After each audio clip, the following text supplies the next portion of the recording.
Guys, kakatapos ko lang maligo, tsaka mag-aayos na ko na aking mukha. So, let's go. First step is this. Inner curl. So, guys, kakatapos ko lang mag-pulbos, at tsaka i-next ko naman ito. So, guys, kakatapos ko lang magsudlay, at tsaka kita niyo naman, ito, nanindog. So, ito yung kuanon. For a slick smile. Diba guys? Wala na. Kaya check out for the slick smile. Comment.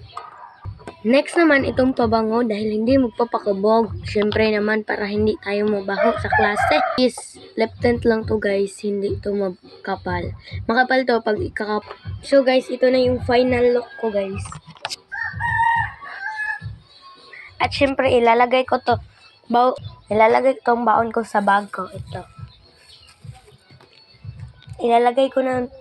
Siyempre, yung ginagamit ko ay susuli ko na din sa aking kinuhaan. Ito po yung ginagamit ko, guys. So, let's ulit na this. So, guys, nasuli ko na yung aking isusuli sa aking kinukuhaan. So, ito yung kuhaan niya. Atake.